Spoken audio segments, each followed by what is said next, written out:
Now on News 12 Nightside, disturbing photos shown in court today of the wounds suffered by Lisandro Jr. Guzman Feliz on the night he was killed. Coming up, all the latest from the day in court. A 22-year-old man is in federal custody after he asked to buy grenades, threatening to detonate them in Times Square. The latest on that story coming up. And students in Concourse are taking a stand against social injustice, using their artistic talents. Coming up, a look at their work in Moele Park. Well, if you've been stuck inside this week, we've got great weather that's going to be with us through the weekend, but early next week, we got some changes. To give you all the details, you're watching News 12 Nightside.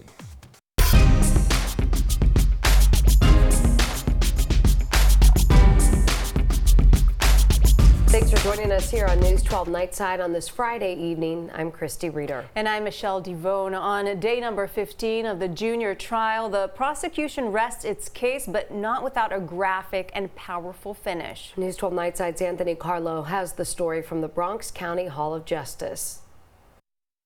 Jurors turned away, some covering their mouths in shock as an autopsy picture very similar to this, showing a lethal wound to the neck of Lisandro Jr. Guzman Feliz, was presented in court. Like a horror movie. Elizabeth DeJesus, a community member, was in court Friday, unlike Junior's parents, who were warned about the gruesome images that would be shown. A wound of when you cut a cow or something like that.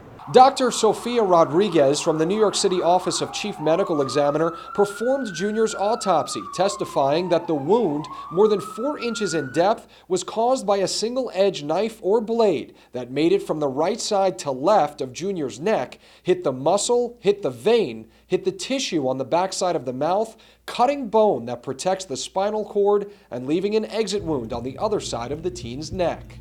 You could see the inside. That is going to stick with this jury for the rest of the weekend. They're not going to forget it. They probably won't forget it for the rest of their lives. Chris Carrion, a criminal defense attorney who's been observing this trial from the start, says the medical examiner's testimony that all of the other wounds on Junior's body were superficial and therefore did not cause Junior's death may not help the defense out as much as they'd like. Maybe these wounds didn't contribute to the death, but they certainly contribute to the pain and agony that he was suffering, which fulfills the elements of murder in the first degree, and as a result, they are still guilty. The gash Jonaike Martinez Estrella is accused of inflicting on Junior, cutting the jugular, causing Junior to lose a lot of blood, according to the ME. Dr. Rodriguez saying it's possible if he was brought to the hospital earlier than he was, he could have survived. Now on Monday, the defense has the chance to call witnesses to the stand if they choose. After that, they'll lead off summations in the junior trial. From the Bronx County Hall of Justice, Anthony Carlo, News 12 Nightside. Thanks, Anthony. And a special programming note to watch the special re-airing of Justice for Junior, More Than a Murder. Tune in this weekend to News 12 on Saturday and Sunday at 2:30 p.m. And tune in next Thursday, June 13th at 6:30 p.m. for part 2 of our Justice for Junior special, Spirit of the Streets. And of course, you can always head on over to our website, news12.com, for comprehensive coverage of Justice for Junior as we mark 1 year since the Belmont teen was brutally murdered. A man who threatened to throw a grenade in Times Square now arrested and facing weapons charges. News 12 Nightside's Paula Vasan is outside Brooklyn Federal Court with those details. And that suspect is 22-year-old Ashikul Alam, standing inside a packed courtroom this afternoon. A federal judge called him a danger to society and said he should be permanently detained. Alam is a student at John Jay College of Criminal Justice, working 2 jobs, according to his lawyer. He's accused of plotting to shoot up Times Square. Prosecutors say he tried buying 2 semi-automatic weapons, hiding serial numbers so they couldn't be traced. They also say he had LASIK eye surgery so that he would be able to shoot more effectively. Court documents also say he suggested a suicide bombing to kill a senior government official. Inside court, we spoke with a few people who identified themselves as close family friends of the suspect, saying they were simply surprised. Later, they denied any relation. And the judge called for an order of detention, saying Alam poses a danger to the community and is a flight risk. A preliminary hearing for Alam is set for June 21st, and he faces weapons-related charges. In downtown Brooklyn, Paula Vasan, News 12 Nightside. Paula, thank you. Well, a man accused of stabbing a subway conductor on Easter Sunday is being released. A plea deal was reached Friday, and he will not face an attempted murder charge. Walter Rivera has a serious form of cancer and instead pleaded guilty to a felony assault charge. The district attorney's office saying the agreement was made because of the seriousness of the attacker's cancer. A judge approving the lesser felony assault plea from Rivera. He will be able to get treatment for his cancer and get mental health help. Under this agreement, Rivera must receive regular mental health treatment and stay out of trouble. When it comes to getting to and from medical appointments, Rivera will use the MTA's Access a Ride program, but would not be prevented of use of mass transit if that transportation option is not available. This past Easter, prosecutors say Rivera stabbed Daniel Jenkins multiple times in the shoulder and back. The attack happening by the 149th Street Grand Concourse station. And in court, dozens of transit workers union members showed up for support for Jenkins, who also attended the hearing. Hope he does get better. I mean, that's the best thing I could say. But at the same time, people have to understand that us transit workers can't be punching bags to the public. It's not fair for us to go to work and we're doing a particular job and serving the public and to be attacked. Union spokesperson called Jenkins an honorable man, adding he was more merciful than many would be.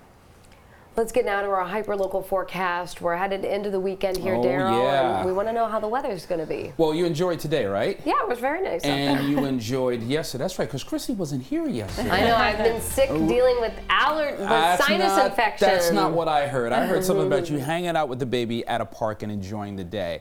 Another very nice day will be with us as we get into Saturday, likewise for Sunday. Getting through the overnight, we are going to notice a fair to partly cloudy sky overall. You are going to notice our temperatures remaining in the 60s and our winds becoming light to calm. Not going to have a whole lot in the way of uncomfortable conditions as we go through the weekend. Taking a look outdoors right now, I tell you, the Bruckner has been on the slower side of things throughout the afternoon. A lot of people are out. It's a Friday. Maybe folks are getting on the area roadways trying to get out of town. We're looking at 67 degrees, humidity at 71%. We have a southeast wind at about 5 miles per hour. I know you start hearing southeasterly winds, you start southerly winds, you start thinking about uncomfortable conditions as far as humidity is concerned. 74 for Classen Point, 75 for East Tremont, 76 for Bedford Park, and 77 for Riverdale. Southeast winds anywhere from 5 to about 8 miles per hour. Yes, we have clouds overhead, but no rain that's going to cause us any problems as we go through the next couple of days. That's further off towards the south. We won't notice that until early next week. 64 degrees. We're looking at temperatures for the overnight pretty comfortable. 80 degrees, mostly sunny. Good looking day for Saturday. All right, Daryl, thank you. Well, this weekend, News 12 Power and Politics goes one-on-one with Senate Majority Leader Andrea Stewart-Cousins. No question is off limits as we look back at her historic rise to power. News 12's Tara Rosenblum is here with a preview tonight. We have won. This is the side of Andrea Stewart-Cousins you know. My history has been catalytic. And have seen. And heard before. We owe the people we represent. But this week, the Bronx native who shattered New York's glass ceiling gets personal.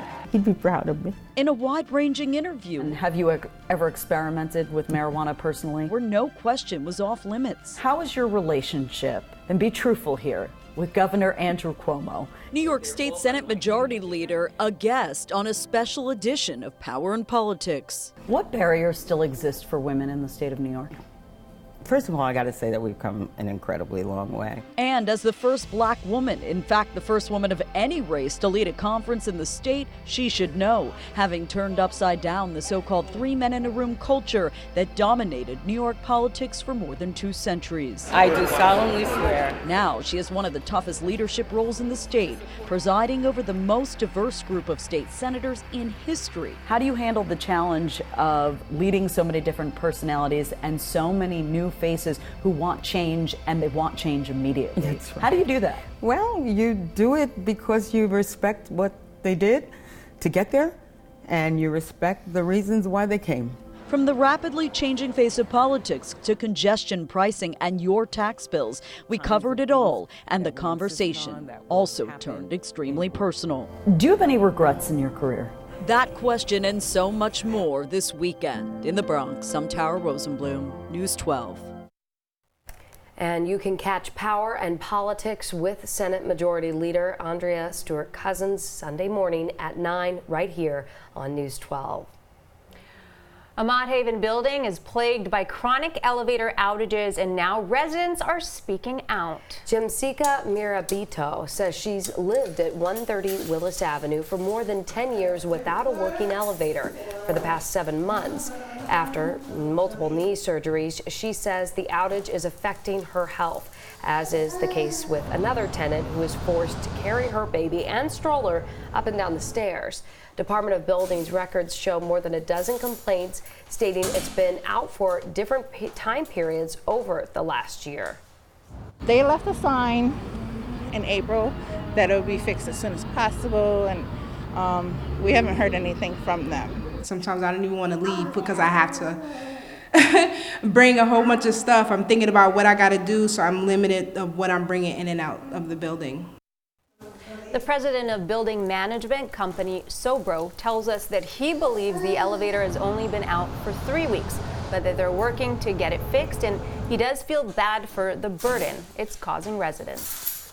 Now time to take a look at today's winner of the Photo of the Day contest. And congrats to Abu Mansour for winning today's contest with this picture of a sunny day on Bainbridge Avenue and East 210th Street. Begin your day with the news that matters to you. Welcome to Mornings with News 12. The Bronx News, from the team you know and trust. It's looking great out there, ladies, and everyone, we're going to have a great day today. From the people who know the Bronx and have a commitment to covering the stories that impact your life. So join us every morning beginning at 5 a.m. for the local news that matters most to you. Right here on News 12 The Bronx.